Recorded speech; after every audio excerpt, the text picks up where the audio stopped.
Hello, everyone, and welcome back to another episode of the Influence Economy. I'm your host, Shayna Davis, and I am so thrilled that you are joining us today. But before we get started, I need you to do me a favor. So, wherever it is that you are watching or listening to this episode, I want you to take a screenshot. And with that screenshot, I want you to post it on your social media. Tag us here at Shayna Rattler Davis. And then I just want to hear your biggest aha moment or your biggest takeaway from this episode. And the reason why I do that is because there are so many women out there, unfortunately, that are seen, but they're not getting paid. Not at the level that matches their level of visibility. And they don't know where to start to change that. And so the more times that these episodes are shared, the more times that they will be exposed to the shifts that are going to be required to own their influence. So I want to thank you in advance for being willing to do that. So today we are diving into a topic that every influential leader needs to master, and it's how to own your niche and dominate your space. So we're going to talk about standing out in a crowded market, building a loyal audience, and branding yourself to unlock opportunities for corporate partnerships, mainstream media, big book deals, et cetera, et cetera. So let's get started.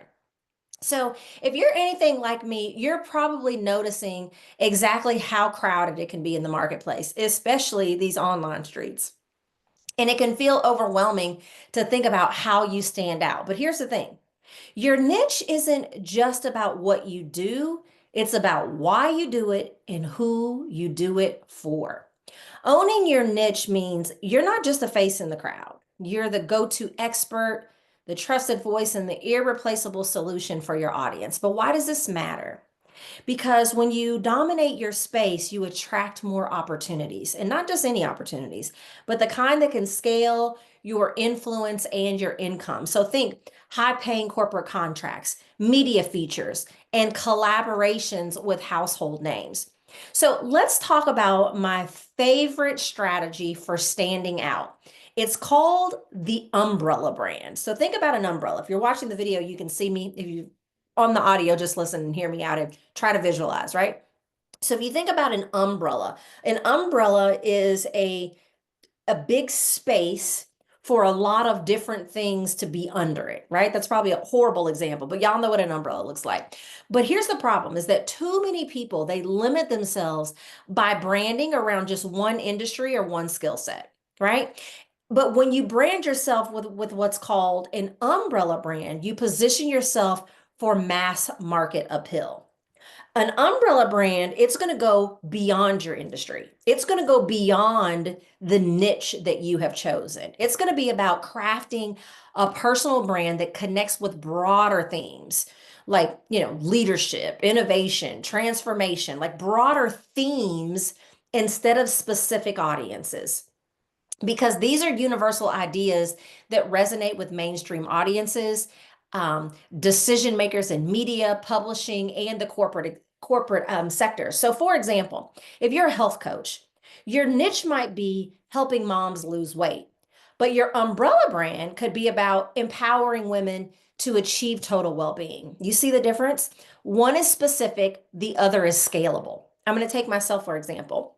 You know that I have a course called Make Millions Podcasting. You know that I work with women and I show them how to build multi-million dollar empires with their podcasts at the center. So that's great for that audience, but CNN or the Today Show is not going to bring me on to talk about that.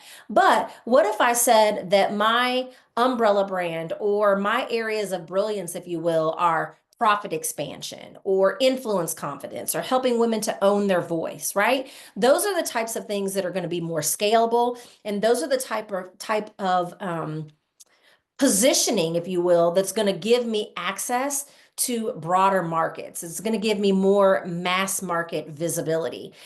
Even think about a book. What do you think is going to be a book that's going to have more opportunities? My book on, if I just called my book like Make Millions Podcasting, or if I talked about, and I'm going to totally make this up on the fly, but if my book was about owning your influence, how to take your visibility and turning into lasting income and impact, right? So you get the point. So you want to create an umbrella brand. You want to brand yourself beyond your industry. Because when you create this type of brand, you're not just attractive to your target audience, you're also positioned as someone who can add value to a larger conversation. And that's what's going to get you corporate contracts, media appearances, and book deals that go beyond your niche market. So we're going to take a quick break. And when we come back, I'm going to share with you some strategies to help you stand out and build loyalty. So while we're on break, listen up and then go grab. I hope you have your pen and your paper. We'll be right back. Ready to turn your influence into income? Take the Influence Growth Assessment. In just minutes, you'll uncover the next steps to grow your visibility, attract bigger opportunities, and boost your profitability. Visit myinfluencestyle.com to take the assessment today. A new era of success is waiting. Let's make it yours.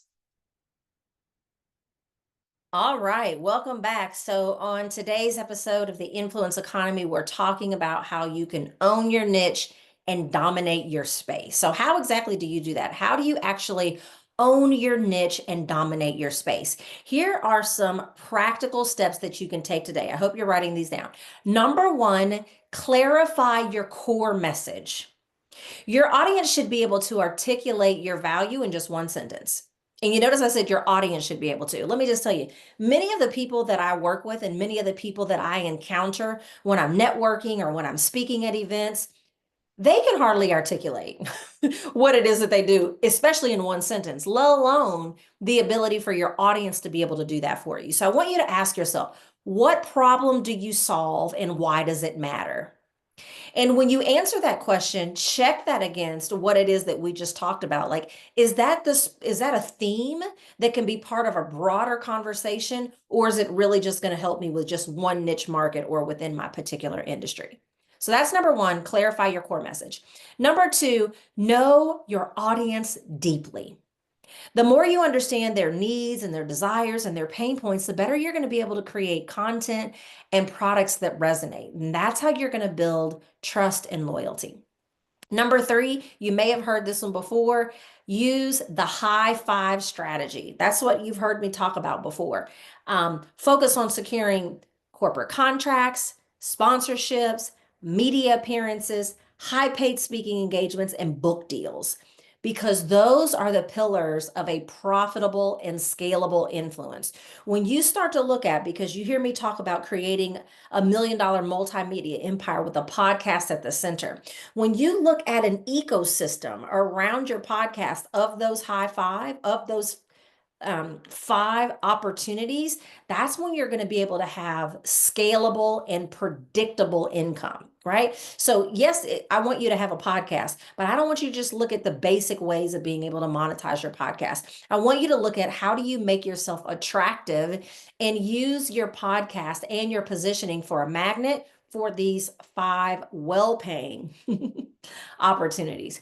Number four, brand beyond your industry. We've talked about that. Create your umbrella brand around themes that appeal to the masses while staying true to your niche expertise, because that's going to ensure, guess what? That you're always in demand, and even as trends change. That's so, so important. And lastly, number five, be consistent and visible.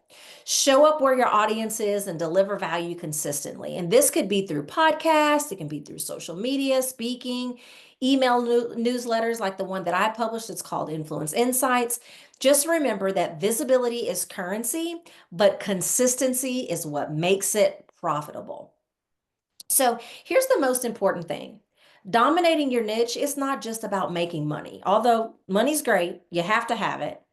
Like if you're going to have impact, you're going to have influence, you better have some income, right? But it's not just about making money when we're talking about dominating our niche.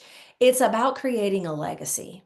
And when you build a loyal audience, when you're seen as a leader and an innovator, you're doing more than growing your business. You're shaping industries, you're creating opportunities for others, and more importantly, you're leaving a lasting impact. So I challenge you to think bigger about your brand and your niche. Like, what's the bigger conversation that you want to be a part of? What's the legacy that you want to leave? So that's it for today's episode of the Influence Economy. I hope you're leaving inspired to own your niche, create an umbrella brand, and dominate your space. So remember, Influence is currency, and it's time for you to cash in. So if you love this episode, don't forget to subscribe, leave a review, and share it with somebody who needs to hear this message. And if you're ready to take your influence to the next level, I really encourage you to download my Influence Economy Playbook. It's going to have a playbook full of strategies of how to navigate and be successful in the influence economy. It's also going to come with a visibility checklist that you can use every single month in your business.